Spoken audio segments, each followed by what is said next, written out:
Hello बच्चों, let's read this question and the question says that if lattice rectum of ellipse x square by 25 plus y square by 16 is equal to 1 is double ordinate of parabola y square is equal to 4ax then find the value of a। तो आइए अब इस question को यहाँ पर हम solve कर लेते हैं। इस क्वेश्चन में हमसे कहा गया है कि अगर यहाँ पर जो लैटिस रेक्टम है ellipse x square by 25 plus y square by 16 is equal to 1 का वो double ordinate of parabola y square is equal to 4x के बराबर है, तो हमें वैल्यू बतानी है ए की यहाँ पर। तो यहाँ पर हम की कॉन्सेप्ट यूज करेंगे, की concept that latus rectum of ellipse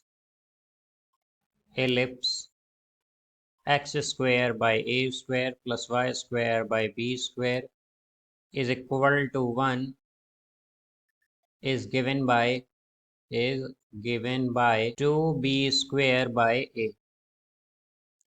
तो यहाँ से हम अगर देखें तो हमारे पास a स्क्वायर की वैल्यू क्या है, बेसिकली a स्क्वायर की वैल्यू है 25 और b स्क्वायर की वैल्यू है 16।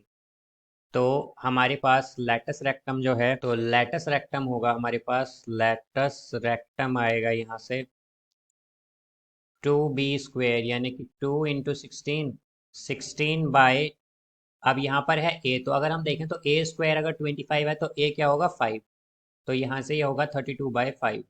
ये हमारा लैटिस रेक्टम है। अब अगर हम बात करते हैं parabola y square is equal to 4ax की, तो इसमें हमारे पास जो लैटिस रेक्टम होता है वो होता है बेसिकली 4a। तो हम क्या कहेंगे कि हमारे पास यहाँ से लैटिस रेक्टम क्या आएगा, यहाँ से लैटिस रेक्टम होगा हमारे पास 4a। तो ये हो जाएगा 4a is equal to 32/5।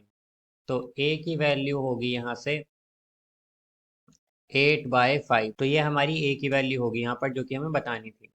So I hope you understood it well. Best of luck. Thank you.